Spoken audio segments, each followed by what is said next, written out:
Herkese merhaba arkadaşlar. Emanet dizisi yeni bölüm analiz videoma hepiniz hoş geldiniz. Dizimizi daha rahat izleyebilmeniz için birçok altyazı dili eklemiş bulunmaktayım.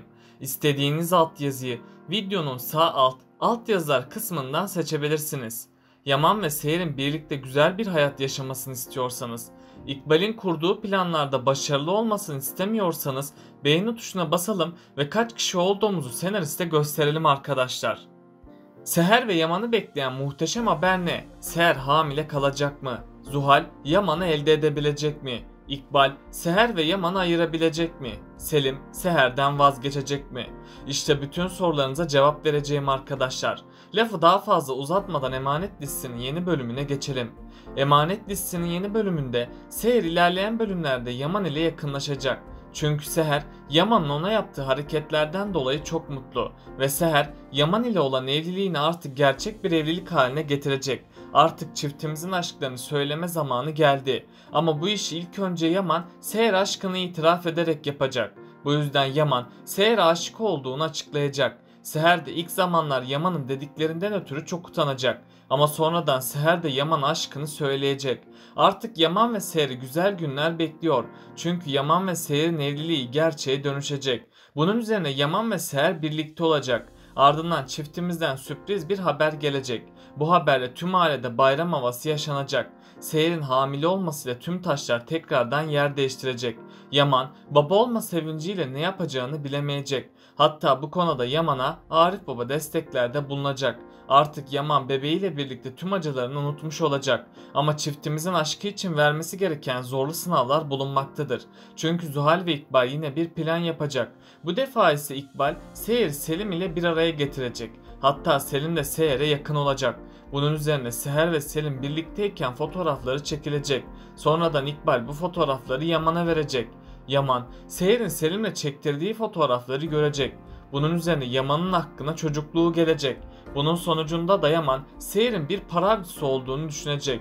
Çünkü Yaman daha çocukken annesi onu terk edip gitmişti ve Adanalı bir marangoz ile kaçmıştı. Yaman'ın babası da bu acıya dayanamayıp hayatına son vermişti. Yaman da kendi annesi gibi Seher'in de kendisini terk edeceğini düşünecek ve Seher'in tüm Kırımlı mirasını alıp Selim ile kaçacağını sanacak. Bunun üzerine Yaman'ın psikolojisi iyice bozulacak. Yaman'ın psikolojisinin bozulmasıyla Seher'e kötü davranacak. Seher ilk zamanlar bunun sebebini anlamayacak. Ama sonradan Yaman tüm içindekileri Seher'in yüzüne haykıracak. Yaman öfkesine engel olamadığı için Seher'i suçlayacak. Seher de defalarca kendisinin suçsuz olduğunu belirtecek. Ama Yaman ona güvenmeyecek. Yani Seher Yusuf için tüm hakaretlere sessiz kalacak. Çünkü Yaman'dan ayrılırsa Yusuf'u sonsuza kadar kaybedeceğini biliyor. Bu yüzden bundan sonra evli ama sinirli bir çift izleyeceğiz. Ayrıca ayakları üzerinde duran bir Seher izleyeceğiz. Yani Seher ve Yaman'ın evlilikleri bir süreliğine kadar sorunlu geçecek. Ama sonradan Seher Yaman'ın hareketlerine dayanamayacak. Bunun sonucunda da Seher her şeyi bırakıp konağı terk edecek. Seher'in Yaman'dan ayrılmasıyla Yaman bu acıya dayanamayacak ve eski hayatına tekrardan dönecek. Bu savaş herkesin sonunu getirmeye başlayacak. Eğer Yaman gerçekleri öğrenmezse Seher ömrünün sonuna kadar kaybedecek. Selim ise Seher'i elde etmeye çalışacak. Ama Selim asla Seher'i elde edemeyecek. Çünkü Seher ona asla bir şans vermeyecek. Selim şimdiye kadar Seher'in Yaman ile evli kalmaması için çabalamıştı. Çünkü Selim, Seher'i takıntılı bir şekilde sevmektedir. Ama Seher, Selim'e asla bir şans vermeyince Selim büyük bir yıkım geçirecek. Onun için Selim zorlu günler bekliyor. Çünkü Selim'in gerçek yüzünü Yaman ve Seher görecek. Ve bundan sonra ikisi de Selim'e güvenmeyecek. Selim de Seher'i kaybettiği için büyük bir yıkım geçirecek. Büyük ihtimalle ya İkbal Selim'i öldürecek ya da Selim intihar ederek diziye veda edecek. Yani Selim de yaptığı kötülüklerin bedelini ödeyecek. Şimdilik İkbal'in gerçek yüzü ortaya çıkmasa da yakında ortaya çıkacak. İkbal'in gerçek yüzünün ortaya çıkmasıyla tüm düzen değişecek. Ve İkbal yaptıklarının cezasını en ağır biçimde alacak. Çünkü Yaman yaptıklarından dolayı onu cezalandırmadan bırakmayacak. Bu yüzden İkbal'i zorlu günler bekliyor. İkbal planlarında dikkatli olmaya çalışsa da onların sonu yakında gelecek. Çünkü Zuhal yüzünden onların gerçek yüzü yakında ortaya çıkacak. Zuhal ise kötü bir son bekliyor. Çünkü Zuhal artık akli dengesini kaybetti. Zuhal, Yaman'ı elde edebilmek için kötü planlarını yaptı. Ama Zuhal, Yaman'a asla kendisine şans veremeyeceğini anladı. Bu yüzden Zuhal'in bu imkansız aşkı onun sonu olacak ve Zuhal tedavi için hastaneye yatmak zorunda kalacak. Ama Zuhal diziden ayrılsa bile İkbal tehlikesi bir süreliğine daha devam edecek. Eğer Seher ve Yaman İkbal'e karşı dikkatli olmazsa onların aşkı ciddi zararlar görerek yıpranacak. Çünkü İkbal hem Kırımlı mirasını elde edemediğinden hem de kardeşinden dolayı onlardan intikam alacak. Bu yolda İkbal Seher'i dahi öldürmeye kalkışabilir. Bundan sonra İkbal'in hain planlarını devreye koyduğuna şahit olacağız. Ama Cenger, Kırımlı konağının sadık bir çalışanıdır. Cenger, Yaman'a bağlı olduğundan Seher ve Yaman'ı koruyacak. Çünkü Cenger, Yaman ve Seher'e zarar gelmesini istemeyecek. Ve bu yolda Cenger, İkbal'in tüm kötülüklerini de ortaya çıkaracak. İlk zamanlar Cenger hiçbir şeyden haberi yokmuş gibi davranacak. Ama sonradan Cenger onların tüm kötülüklerini ortaya çıkaracak. Yani Cenger sayesinde Yaman ve Seher aşkına bir zarar gelmeyecek. Ayrıca Yaman gerçekleri görünce Seher'den özür dilemeye çalışacak. Seher ilk zamanlar Yaman'ı affetmeyecek. Yaman ise Seher'in kendisini affedene kadar oradan ayrılmamaya karar verecek. Ali ve Fırat Yaman'ı tutuklasa da Yaman asla pes etmeyecek. Seher de Yaman'ın bu durumunu görüp onu affetmeye karar verecek. Yaman ve Seher'in barışmasıyla her şey daha güzel olmaya başlayacak.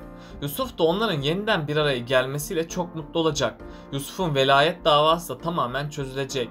Yaman ve Seher bir araya geldiği için sosyal hizmetler Yusuf'u onlara geri verecek. Böylece sonunda Seher Yusuf'un kalıcı velayetini almış olacak. Yusuf da bu haberi duyar duymaz çok sevinecek. Bundan dolayı Yusuf'un psikolojisi tamamen düzelecek. Yaman ve Seher'in barışmasıyla dizide bir sürpriz daha yaşanacak. Bunun üzerine Yaman ve Seher'in evliliği gerçeğe dönüşecek. Yani güzel çiftimiz kavuşup mutlu olacak. Ayrıca artık Yaman asla Seher'i bırakmamaya söz verecek. Ve Yaman ne yaşanırsa yaşansın aşkı için mücadele edecek. Seher de bundan sonra daha dikkatli olmaya başlayacak. Çünkü Seher Yaman'ı kaybetmek istemeyecek. Bu yüzden Seher de Yaman için mücadele edecek. Seher Yaman'a hayatın iyi tarafının da olduğunu gösterecek. Yaman da Seher'in temiz kalbini görüp hayatına yeni bir sayfa açacak. Yani Yaman ve Seher hayatlarına yeni bir başlangıç yapacaklar. Bunun üzerine çiftimiz daha çok yakınlaşacak.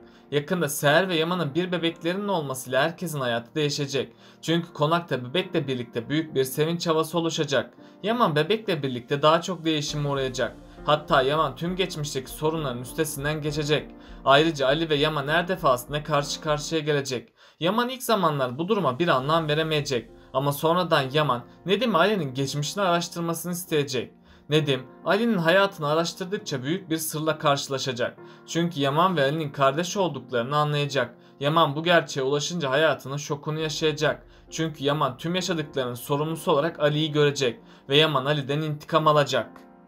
Kiraz ise Ali'yi sevdiğini ondan gizleyecek ama sonradan Ali'siz yapamayacağını anlayacak. Bunun üzerine Kiraz ve Ali artık daha da yakınlaşacak. Güzel çiftimiz birbirine duygularını itiraf edecek ve birlikteliklerini resmiyete dökecekler. Yani Ali ve Kiraz yakında kavuşacak ve çiftimiz hayatlarına yeni bir başlangıç yapacak. Neslihan tamamen Fırat'a aşık olacak.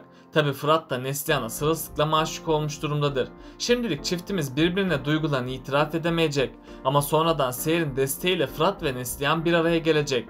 Bunun üzerine Fırat ve Neslihan sevgili olacaklar. Ardından Nadire anne bu duruma çok sevinecek. Çünkü Nadire anne oğlunun mutlu olmasını istemektedir. Bu yüzden Nadire anne Fırat ve Neslihan'ı evlendirmek isteyecek. Bunun sonucunda da Neslihan'ı Adalet Hanım'dan isteyecekler. Artık Fırat ve Neslihan için de güzel günler gelecek.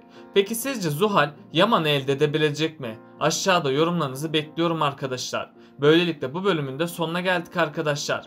Bunun gibi videoların devamının gelmesini istiyorsanız kanalımı takip etmeyi ve videomu beğenmeyi unutmayın. Kendinize çok iyi bakın. Hoşça kalın.